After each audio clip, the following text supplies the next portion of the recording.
morning. 10:45 kids are going to be coming in here. Okay. And then we'll go. So we really can't start till 11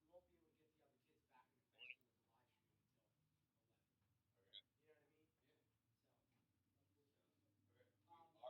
We are live. I just sent the email. I was a little late. Email's out. We're running right now, actually. Okay. All right. Can you do me a favor? Can you do a sound check real quick? Yeah. Nice. You know what? For now, Justin, I'll just put that. Hey, I'm dropping off this ruling book. I'm not sure how many our kids have. They put down 19, but I I have already 19. Okay. That's really good. And then I brought these because I'm not sure.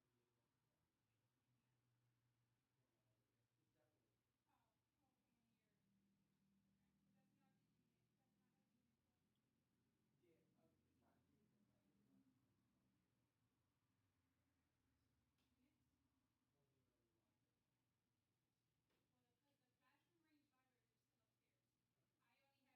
One unit on the library. Well, the classroom range libraries are still upstairs. Okay. I only have unit 2 and unit 3 down here. This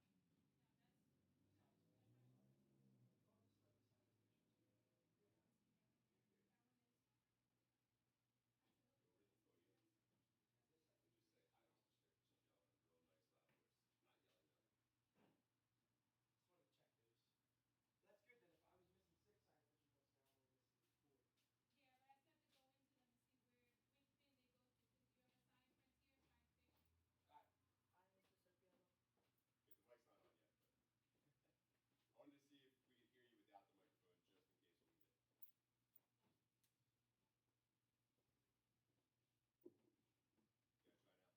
Yeah, try now. Hi, Mr. Serpiello. We're gonna try. Keep going, Justiel. Hi, Mr. Serpiello. Hi, Mr. Serpiello. Hi, Mr. Serpiello. Hi, Mr. Serpiello. Hi, Mr. Serpiello. Okay. He's talking pretty low too, though. How's it sound on there? Not getting anything on here. Oh, but where's the live stream computer at? Right there. Over there. Sure. Okay, I can hear you. Now try. Hi, Mr. Serpiello. Okay. Keep going. Hi, Mr. Serpiello. Hi, Mr. Serpiello. Keep going. Hi, Mr. Serpiello. Hi, Mr. Serpiello. I wonder if the volume on my computer is up and better Your in mic here. might not be on. Try right now. I want to see if it gives feedback. Yeah, I can Hi, hear you. Mr. Serpiello. Hello, ladies and gentlemen. See, like that's a lot louder. Yeah. I don't know how loud she's gonna be. Right, neither do I. We can also bring this up a little bit. Yeah, hang on one second. You keep going. I should bring it down. Is that? You can no, you can do whatever you need to. Just don't talk for a second for me.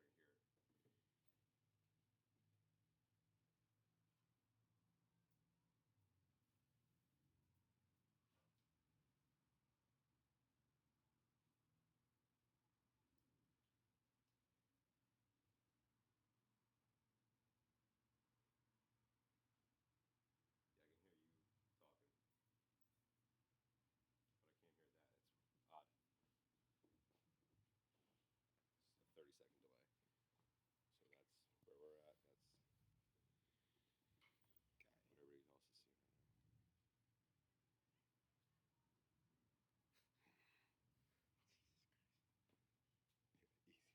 It's a school. Yeah, mic's going here. This is turned up.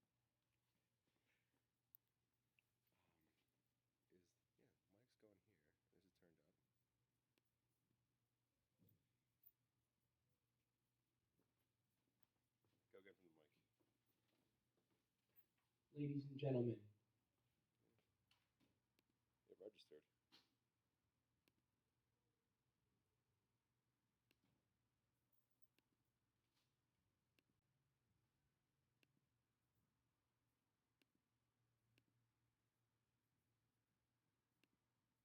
Go ahead one more time for me. Ladies and gentlemen. Worst case scenario. I don't know why. Here, we talking to that just because you have a little bit deeper voice. I feel like. Yeah, but she won't. Yeah, but still. Testing. Come on. Testing. Testing. Testing. Higher. Testing. I mean, Test. it's not giving me feedback right now. Test. It's pretty loud, right? Yeah. It's pretty loud. Yeah, we're getting through it. Quality in here will be good. I'm just concerned about the kids in the classroom too. If we do get feedback, what's my if you're not in here? Well, first thing you gotta do is just pop down the volume. Okay. And then we're on 6. But you shouldn't get feedback because I got these pretty low. You can just shut those down too, which is like, Okay. hey, so you might be able to pop up the high, which is, there we go. So like these ones. Hey, how's it going? Yes.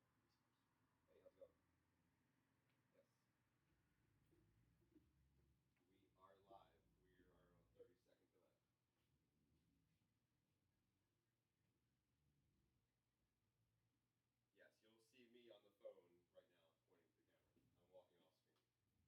Hello, 1, 2, 3. That's what we're working on right now. That's much better, isn't it? Let us know if you heard Serpio just now. All right, I'm gonna give Serpio a call, or I'm sorry, Lanciano a call and see what I can figure out. Thank you. Bye. I don't want to put the camera right in this lady's face, but I wonder if we can just put it over here.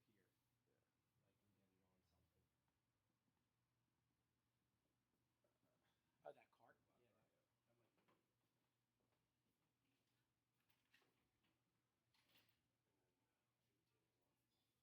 Oh, that cart? Yeah, that might be.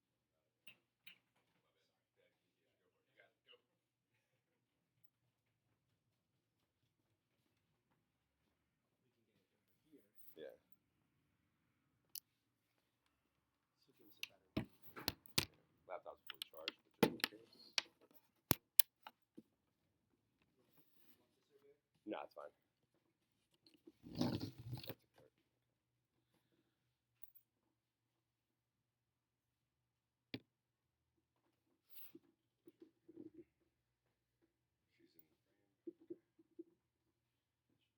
This is much louder now too because I have the. Yeah, Hello, 1, 2, 3. I put the highs up a little bit because that'll pick up if she's got a higher voice and not low. It'll pick up. If she's got a lower voice, you can pick up the lows a little bit, but the lows sometimes start to give that feedback. Okay. Let's. I'm gonna call Glenda. And see what we get.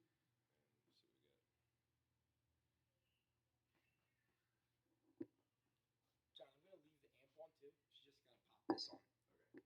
Should just move that. Put it right up here. Okay. Cool.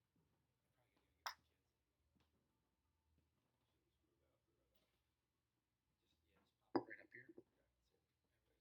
Awesome. Appreciate it, man. I gotta go hit the bathroom real quick before. Hey, could you hear us? Sure. Hello? Glenda, can you hear me? Can you hear me without the mic? All right. I put the phone down. Hey, I'm on the phone for you. Could you hear with the mic? Got it. So just let me know. I'm gonna hang up and call you back. Let me know how it is. All right, bye. Glenda, can you hear this? She said get closer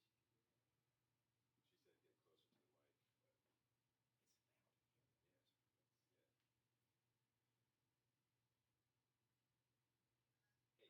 Hey, you can hear us with the mic. How about without the mic?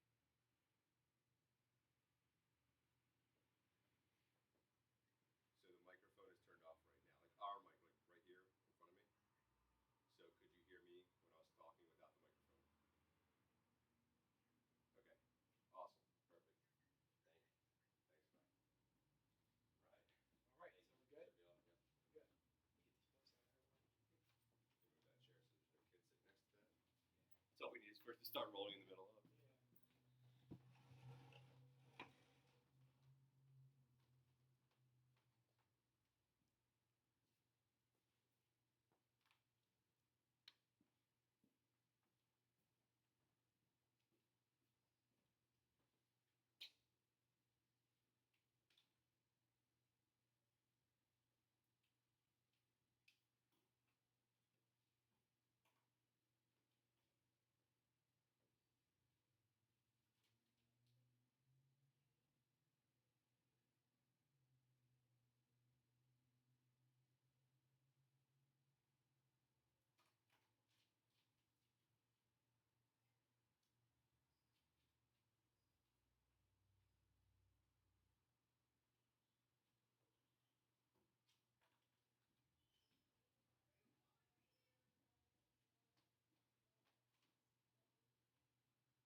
way down. What do you not understand? All the way down.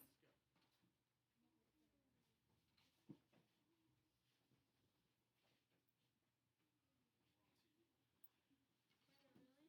Yeah, it's live right now, so be quiet. Everything you say is going to be listened to on YouTube. What? Where's the camera? Sit down. I guess the rest of the people will be here shortly. Hey, who's first? You guys got front row. That's awesome. Yes. I wouldn't be upset if you don't have your questions because when you hear her talk, you're going to have so many questions in your head generating while she's speaking to you. So just hold them to the end. She might even say, "Hold all your questions to the answer. Let her talk, do her thing, and then she'll probably open it up to Q&A." All right. Yeah, and the other thing is, this might be something like, I don't, difficult for them to speak about, or, so it's not, something that could be very difficult, so you really have to, I don't know, I'm sure Mr. Wells said you have to be very, Careful of your word choice. respectful. Does this go to YouTube? Yeah. This is on YouTube, yeah. It's live. Oh my god. Very nice. I heard that joke. So some people can watch it in the classroom? Everyone's watching this right now. This is live feed right now in every classroom. Mr. Mall and Ms. Marrero, they're all watching it right now too. Let's see if it's working.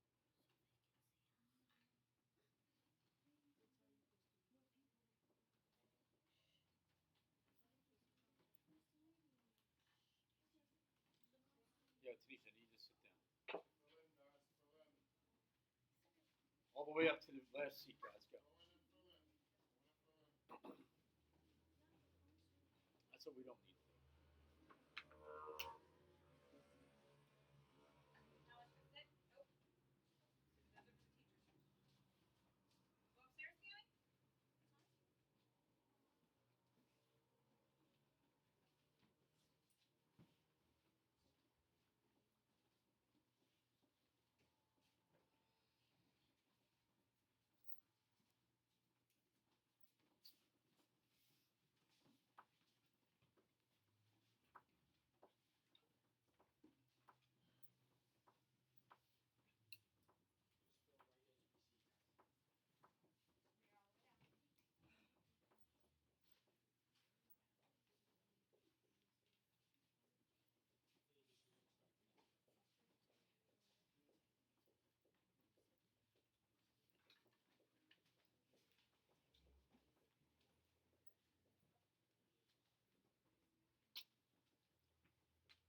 I don't know.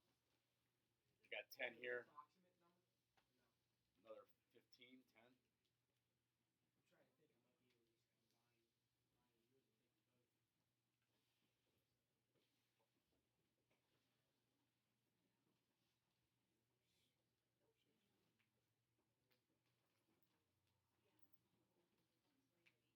be able to just combine mine and yours and take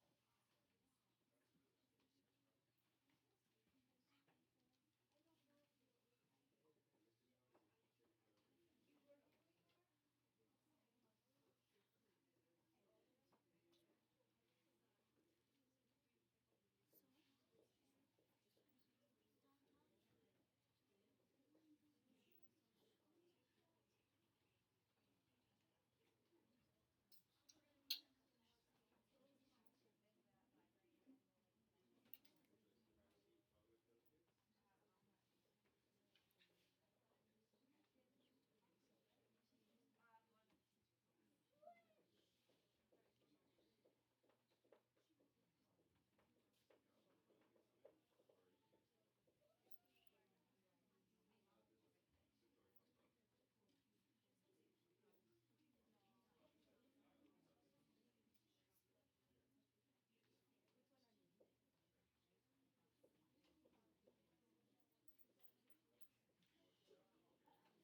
one, right on her head. Don't kid your foot on that.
Okay. right now, this is your first opportunity. If you have gum, you're not gonna get redirected again. You need to spit out in that trash can right now.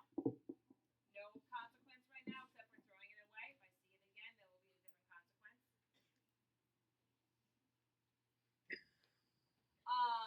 So I just wanted to go over our norms right now is that you are going to be sitting here quietly and respectfully. At the end of the presentation will be the opportunity for questions. So we're not going to be interrupting her story with questions right now, but when she is finished, we can ask some questions about her. You'll be in here for about an hour, and then when she finishes and after she is escorted out of the room, we will walk you guys down to the cafeteria for your lunch. If you need anything, there's a lot of adults around the room that you can quietly raise your hand and ask if you need to be excused for any reason. But I really want you to focus on that this is an opportunity for you guys to show how mature you are, how respectful you are, and how interested you are in this topic in history. This is living history right here in front of you. Good morning. First of all, I have to compliment you. I've never seen a middle school so quiet and well behaved. Manya Pearl is a survivor, and as your teacher there said, she is living history. We don't have many survivors now. They're old, they've been dying, and you are so lucky to have this opportunity. And when people talk to you about the Holocaust, and they say to you that the Holocaust didn't exist, you will have met a survivor, so you can counter that. This is Manya Pearl. Good morning, everybody, all the students. Morning.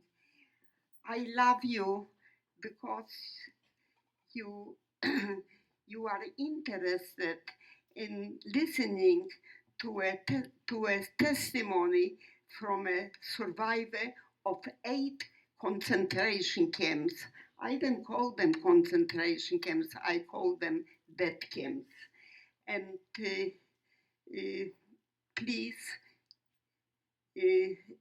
I speak with an accent, but I manage to speak clearly and pronounce every word clearly. You should understand. So far, did you understand me? Yes. Thank you very much. I love you.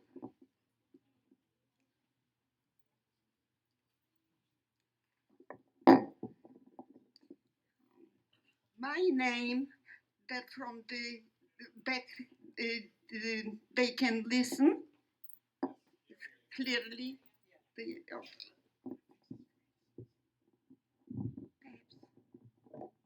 Is it better this way? Okay. And I don't have to. Okay, good. Thank you very much. My name is Mania Friedman Perel.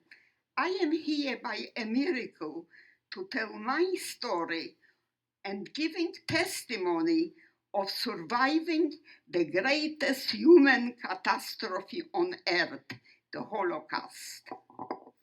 I remember the years of 1939 to 1945. Those were years of humiliation, starvation, torture, and death. Those were years when death would have been a blessing for those who were still alive. We did not know that such things would or could happen to us. Our minds could not comprehend that in the 20th century, in a world of civilization and culture, human beings should put to death and to die 6 million and 1.5 million children they killed. This was the time in Germany where their composers, Wagner, Beethoven, Schumann, culture, but it was a country of death. Hitler and the Nazis committed the most brutal crimes against us. They succeeded in the near destruction of European Jewry by a systematic and premeditated slaughter. I am a survivor of 8 concentration camps. As I mentioned, they were death camps. I myself call them death camps. It started in the year of 1939. At that time,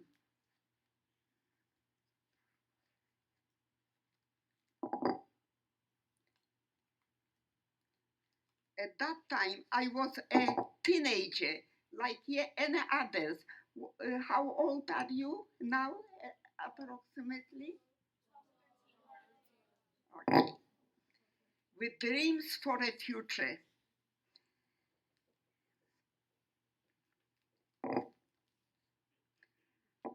I lived in Poland. I was born in Poland. It's 2 hours from the capital of Warsaw, Warszawa. My parents owned a bakery, and when they came in, they were in line to get a bread, a few days, a few nights waiting for a bread because we did not have flour to bake for the hungry people when it started in the ghetto. They formed a ghetto right away. And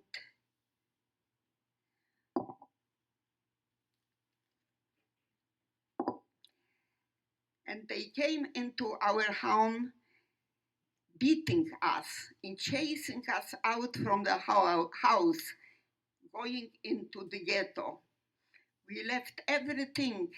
They did not permit to take some belongings with us, a picture of the family or something, only nothing. Just I was wearing the skirt and the blouse, and everybody went to the ghetto. In the ghetto, I was working very hard on the field, going every day, and they gave me a shovel and to dig that hard earth, and this was called torf. In Poland, we did not have no gas, so this was a substitute for coal or for wood. And the earth was very, very hard. So I put down the shovel for a few minutes to rest. So came Buchmeier. I remember his name. And he said, "You cannot rest. You have to work. Take the shovel and proceed to work." And I said, "I'm tired." He said, "No way. You have to work." I took the shovel and dig that hard earth and put it on the sun to dry, and they sent this by train to Germany to feed to their houses should be warm. From the ghetto, we went to the barracks, and there then was a deportation to Majdanek concentration camp. We heard rumors that in Majdanek in Poland, they killed in one day 20,000 Jewish people. They could do it because they had the gas chambers and they had the crematorias. And we went from the ghetto, from the barracks to Majdanek. And when we came there, they told us that we should go into another room, and there were women Nazis, women Germans. And they said, "Take off the skirt and the shirt." And they gave us those striped uniforms.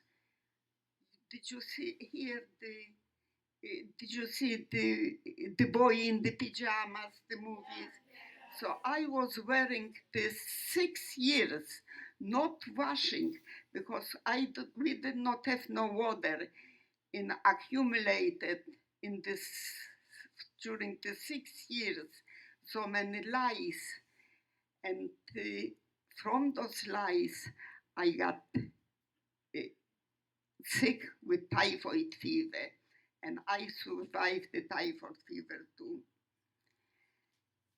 And then I was wearing little earrings from my mother and a little ring with a little heart, and they said, take it off. If not, we rip the earrings. But we took it off and put it in a basket for them to have it, for the Germans. From this camp, they took away my shoes.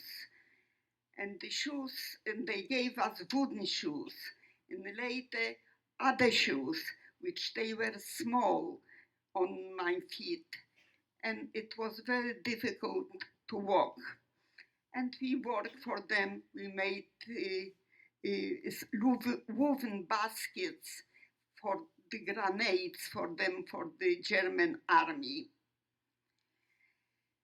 After being in Majdanek, going to Majdanek, I saved a girl's life, because previously she was in Majdanek and she knew that they have the crematoria and the gas chamber and they killing everyday people. So they disoriented us. She sent her to our city, to a printing factory, and then back to Majdanek. In that cattle train, I was standing nearby, and she took out a razor blade to take her life. And I said to her, Sally, don't do that. And I took away the razor blade, and I said, we have to have hope and to live with hope. Perhaps tomorrow, after tomorrow, the Allies will come and they will liberate us. But in the meantime, we have no choice. We have to be in this world with torture and hunger. So, but she survived, and she lived in California. So in Majdanek, after the Russian approached, and when the Allies approached, they didn't want to leave us behind to be liberated. Only they took us with more west for hard work for them. From Majdanek, they sent us with the striped uniform. We were just 100 girls with that striped uniforms. So we came to Krakow, Plaszow. It was a terrible camp also of hunger and hard work. In Krakow one day, did you hear of Dr. Joseph Mengele from Auschwitz? He made experiments on girls and boys, and they died. You didn't hear of Dr. Joseph. I have a picture here of him.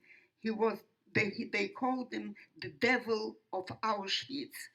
So he came to Krakow, to this camp, and he made selections.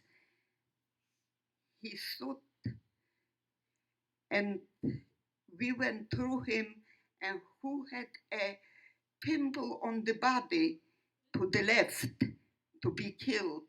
And I passed his selections. I walked a little bit faster, that he should see that I am strong. I can still work for them. And who could not work for them, for the Germans, they were killed. It was a deportation before with my parents, with my family from Radom, and we did not know where we're going, perhaps into another city to work hard. So I promised my parents that I will go with you wherever they take us, because I had already a working card from a shoe factory, but I disregard this and I wanted to stay at the deportation with my parents and brothers and sisters. And I said, wherever they take you, I am young and I will be able to help. So I was standing, and then came a stormtrooper, and he noticed that I have a working card. So he said, why are you staying over there? You have to stay to the right. And I said, I want to go with my family, with my parents, brothers. So he said, no. And he took my wrist and he pushed me to the right side. And I was crying. I wanted to go back, but I could not. And what happened to them? They took they shoveled them to the cattle train, and they took them to Treblinka extermination camp, where so many people, millions of people, were gassed and cremated. And after the war, I learned that they went to the crematoria. So I couldn't go with them and not to stay here. But perhaps my destiny was that I should be alive now and to tell the story and the catastrophe what happened to the Jewish people during World War II. From in Krakow, it was already starting the hunger, and little by little we became skeletons from not eating. So when the Russians again were nearby, they took us to Auschwitz. I cannot tell you what was in Auschwitz. They had the crematoria and the gas chamber, and they did not have time to give me a number. So because the Russians were not far, but they shaved off all our hair and no no hair at all. So we did not have no mirror to look to see how we look. So the girls started to cry, and I said to them, "Why are you crying? If we live, the hair will come back. If not, who needs hair?" So I put a smile on their faces, and we understood. From Auschwitz, in Auschwitz, I was sick, and I had a fever, and I went to the doctor. There was a doctor in a barrack to give me an aspirin or something, but he looked outside the window and he saw Dr. Joseph Mengele coming, and he did not like sick people who was there in the barrack sick and wanting some medicine. He killed right away. So the doctor could not help me, and he opened the other door and he said to me, "Run for your life, because when he will come here, he will kill me." And I ran back to the barrack. And he ran after me, but he did not know already which barrack, and he could not find me. Otherwise, he would kill me right away because I was sick. In Auschwitz, it was raining and it was cold, in bitter cold weather with that striped uniform. We had to go 5 o'clock, it was a whistle to go out to work, and they had to count us if somebody did not escape, should not escape.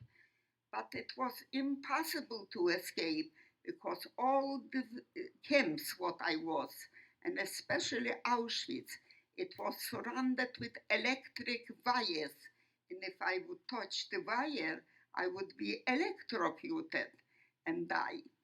So there was no escape.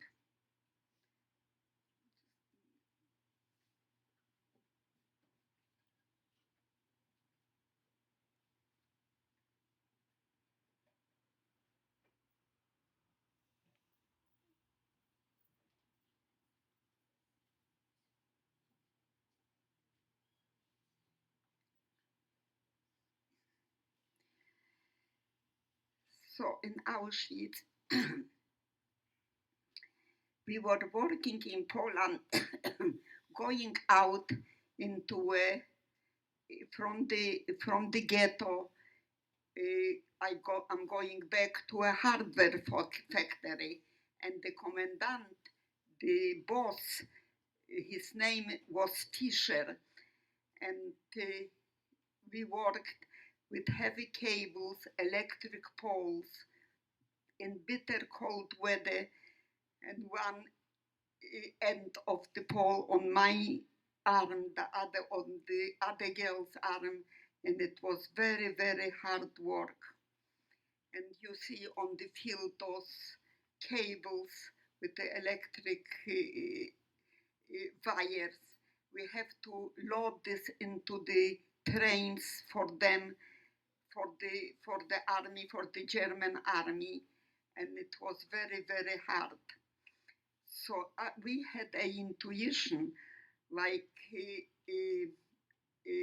in Poland, in Krakow nearby, it was when we went out to work outside to the hardware, there was Oskar Schindler.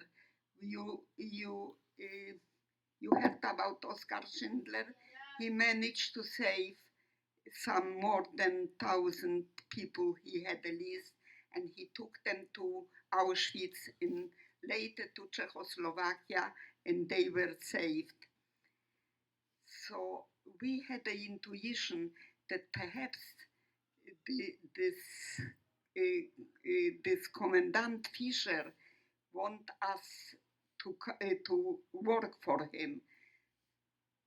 So they liquidated this camp because the Russian approached, and from this camp, Auschwitz. We came to Auschwitz again. We went, they said they will give us a shower, but there were 2 buttons in the shower place, one for gas and one for water. So they gave us water. One shower, I remember, one shower in 6 years being in the camps. I took one shower. And from that, we were on the field, we saw a few gypsies, because he was against the gypsies, the Jehovah's Witnesses, and sick people, and little and children.